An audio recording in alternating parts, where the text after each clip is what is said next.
শ্রী শ্রী রামকৃষ্ণ পরমহংসদেবের ১৯১তম জন্মতিথি পূর্ণ মর্যাদায় পালিত হচ্ছে আরামবাগ পৌরসভার কালীপুর শ্রী রামকৃষ্ণ সেবাশ্রমে। আরামবাগ পৌরসভার কালীপুর ১৮ নম্বর ওয়ার্ডে প্রতিষ্ঠিত শ্রী রামকৃষ্ণ সেবাশ্রমে ৪০তম বর্ষ শ্রী শ্রী রামকৃষ্ণদেবের জন্মতিথি উৎসব পালিত হচ্ছে সমগ্র মর্যাদায়। অবতার বরিষ্ঠ শ্রী শ্রী রামকৃষ্ণদেবের ১৯১তম জন্মতিথি উপলক্ষে সকালে প্রভাতফেরি হয়। এলাকার বিশিষ্ট ব্যক্তিবর্গ ও ১৮ নম্বর ওয়ার্ডের কাউন্সিলর প্রদীপ সিংহ রায় উপস্থিত থেকে প্রভাত ফেরি ও পূজা পাঠ দুপুরে নরনারায়ণ সেবা পরিচালনা করেন। একই সঙ্গে এই আশ্রমের প্রতিষ্ঠাতা প্রয়াত শিবশঙ্কর সিংহ ছাড়াও বিশিষ্ট চিকিৎসক ডাক্তার হরিমোহন কুণ্ডু, এলাকার বাসিন্দা প্রাক্তন কাউন্সিলর প্রয়াত অসিত বরণ লায়েক, সহদেব বাগ সহ যাদের যাদের হারিয়েছেন তাদের স্মরণ করে নীরবতা পালন হয়। একই সঙ্গে প্রায় ৫০ বছরের পুরনো দরিদ্রনারায়ণ সংঘকে পুনরায় স্বমহিমায় ফিরিয়ে এনে সমাজসেবামূলক কর্মকাণ্ডকে নতুন করে শুরু করার উদ্যোগ নেওয়া হয়। এদিন সমগ্র অনুষ্ঠান নিয়ে অচিন্ত্য কুণ্ডু, রূপচাঁদ বল্লভ, প্রদীপ সিংহ রায়, গোপাল চক্রবর্তী প্রমুখ বিস্তারিতভাবে তাদের বক্তব্য তুলে ধরেন। আরামবাগ টাইমসের রিপোর্ট।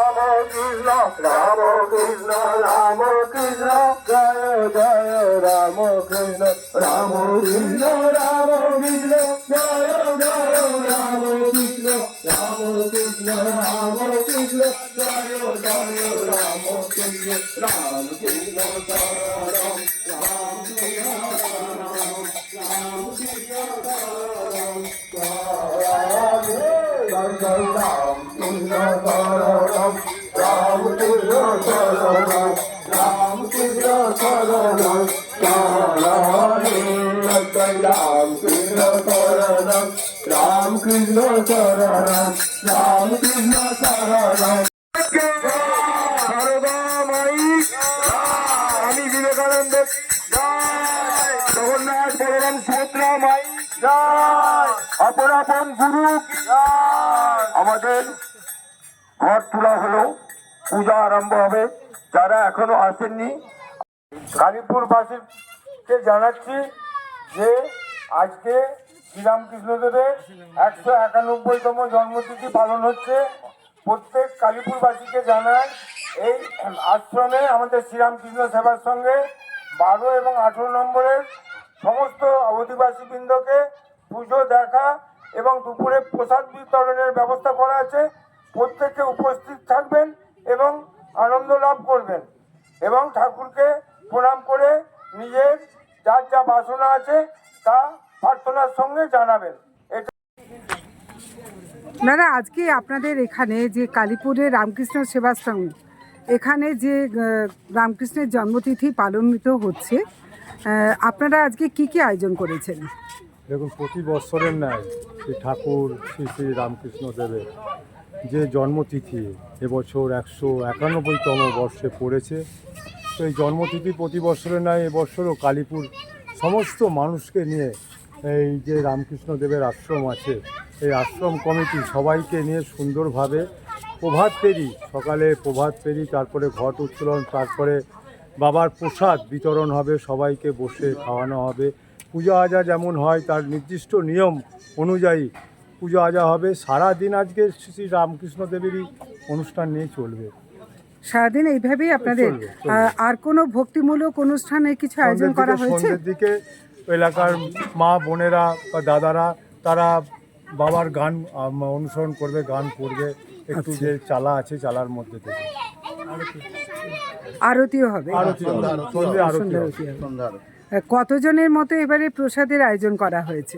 কালীপুরবাসীর মতন মোটামুটি ২-২.৫ হাজার মানুষের আয়োজন করা হয়েছে। যদি আসে আমাদের খাবার প্রস্তুত আছে, আমরা আবার রন্ধন করে। কত বছর ধরে হচ্ছে এটা?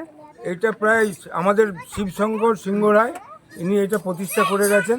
তারপর প্রায় ৪০ বছর, ৭৯, তার মানে ৪০ বছর প্রায় এটা প্রতিস্থাপিত হয়েছে। আগে অন্য জায়গায় ছিল, তারপর এটা এখানে মন্দির করা হয়েছে। এবং এখানে যে নিত্যদিন দরিদ্রনারায়ণ সংঘ ছিল, হ্যাঁ সেই দরিদ্রনারায়ণ সংঘ আজকে আমি যেটা শুনেছি যে নতুন করে আবার আজ থেকে আবার একবার তাদের পথ চলা শুরু করেছে। হ্যাঁ হ্যাঁ সেটা কি রামকৃষ্ণ সেবাশ্রমের সঙ্গে একসঙ্গে আমরা যৌথভাবে একসঙ্গেই আমরা জড়িত, এটা করা একসঙ্গেই হচ্ছে? জড়িত। এবং যারা ওই এতে ছিলেন ক্লাবে দরিদ্রনারায়ণ সঙ্গে, তারাই এই আশ্রমের সঙ্গে সবাই এই যুক্ত। আশ্রমের সঙ্গে হ্যাঁ, যুক্ত একসঙ্গে হয়েছে। যুক্ত। অতএব এইভাবে এটা চলছে। কথা ছিল যে দুজন মানুষ, সেই দুজন মানুষকে আমরা গত বছর হারিয়েছি। তিনজন মানুষ, এক হচ্ছে আমাদের অসিত বড় লায়েক এবং এবং প্রাক্তন কাউন্সিলর সহদেব বাগ। হ্যাঁ, অসিত বড় লায়েক ও প্রাক্তন কাউন্সিলর এবং সহদেব বাগ, আর আমাদের ডক্টর হরিমোহন কুণ্ডু আমাদের মধ্যে নেই। তো আরও আছে অনেকে, তাদের নাম বলতে পারছি না। সেই স্মরণসভা আমরা একটু করবো। আচ্ছা, এই আশ্রমে ছিলেন শিবশঙ্কর রায়, তারাশঙ্কর দাস, তপন বল্লভ, করুণা পোড়েল আর সহদেব বাগ, সনাতন কালিন্দী। এরা ওতপ্রোতভাবে জড়িত ছিল। ওদের প্রচণ্ড চেষ্টায় এইখানটা ছিল একটা বন পায়খানার জায়গা, ওরা প্রচণ্ড চেষ্টা করে পরিষ্কার করে এইখানে দাঁড় করিয়েছে। আমাদের খুব ভালো লাগছে। আমরা ঠাকুরকে ভালোবাসি, গান কিছুই জানি না, তবুও ভালো লাগে। সবাইকে নিয়ে আমরা আচ্ছা, আগে এখানে প্রচুর বাগান ছিল, ফুলের বাগান ছিল, সবকিছু আপনারা কি আবার নতুন করে ঢেলে সাজাবেন? আমরা চেষ্টা করছি যে যাতে আমরা কিছু করতে পারি, উন্নয়নমূলক কাজ কিছু করতে পারি। হ্যাঁ, আর এখানে বোধহয় আগে শিশু শিক্ষা বা বয়স্কদের পড়াশোনাটাও হতো, তো সেটা কি নতুন করে বয়স্কদের না হোক, শিশুদের ফ্রি কোচিং এর চিন্তা ভাবনা আছে, বা নাটকের বা নাচেরও একটা টিম এখানে আমাদের ওখানে যদি মানে প্র্যাকটিস করে এখানে, সেটা যাতে আবার চালু হয় সেটা আমরা ব্যবস্থা করছি। দিদি ওটা নাইট স্কুল ছিল, আমরা রাত্রেবেলা প্রত্যেকদিন যারা পড়াশোনা করতে পারতো না, প্রাইভেট নিতে পারতো না, তাদেরকে এখানে শিক্ষা দেওয়া হতো। আর এবং আমাদের ফ্রি ট্রিটমেন্ট ছিল এখানে পৌরসভা, আরামবাগ পৌরসভা থেকে অনেক কিছু ছিল। হোমিওপ্যাথি চিকিৎসা, তখনকার দিনে মানুষেরা ওষুধ কিনে খাবার পয়সা থাকেনি, তো আমাদের এইখান থেকে আশ্রম থেকে তো তাদের ট্রিটমেন্ট করা হতো, তাদেরকে ওষুধ দেওয়া হতো ফ্রি। সেটাকে আবার নতুন করে কোনো ভাবনা আছে? আমরা কাউন্সিলরকেও জানিয়েছি 12 এবং 18, আর আমাদের যে পৌরপিতা সুনীলবাবুকেও জানাবো যাতে পুনরায় ওটা চালু হয়। ওটা এখন বন্ধ আছে। অসিত লায়েক, সহদেব বাগ, এদের জন্য একটু স্মরণসভা আমরা। গত বছর তারা চলে গেছে। রামকৃষ্ণ কমিটি আছে কালীপুরে, যাদের হাত ধরে এই সুন্দরভাবে সেইটাকে চালাচ্ছিল। তার মধ্যে সহদেব বাগ, তাকে বুলুবাগি বলে সবাই জানতো। আবার এলাকার প্রাক্তন কাউন্সিলর অসিত বরণ লায়েক বেচাদা এবং ডক্টর হরিমোহন কুণ্ডু, এরা আমাদেরকে ছেড়ে চলে গেছে। এদের হাত ধরে আমাদের এই সুন্দর আশ্রমটা হচ্ছিল। তাই আমরা আজকে 1 মিনিট নীরবতা পালন করব। তাই সবাইকে বলবো, যখনই স্টার্ট বলা হবে নীরবতা পালন হবে, আর শেষ বললে শেষ করব। স্টার্ট।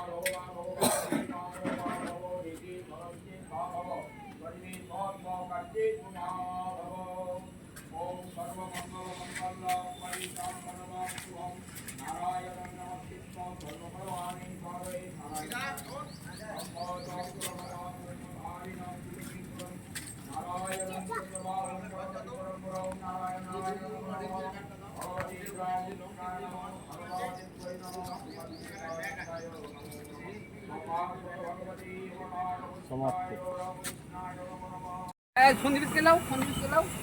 তুই চুম্মা না, তুই মুখটা বন্ধ কর।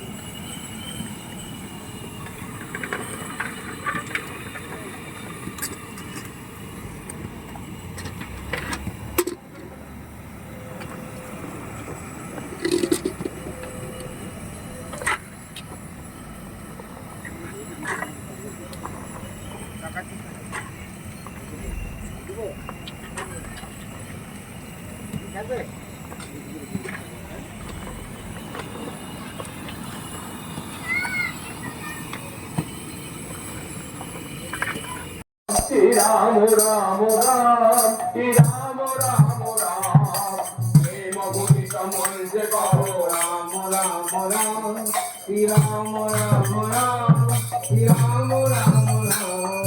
পরম শান্তি সুপরিধান নিত্য রাম রাম, পরম শান্তি সুপরিধান নিত্য রাম রাম, শ্রী রাম রাম রাম, শ্রী রাম রাম রাম, রাম রাম রাম, প্রেম রূপিত মনিজ গাও রাম রাম রাম, শ্রী রাম রাম রাম, শ্রী রাম রাম রাম, প্রেম রূপিত মনিজ গাও রাম রাম রাম, শ্রী রাম রাম রাম, শ্রী রাম রাম রাম। জ্যোতিষ জগতে অদ্বিতীয় ডক্টর অঞ্জন শাস্ত্রী আপনার উজ্জ্বল ভবিষ্যতের একমাত্র দিশারি।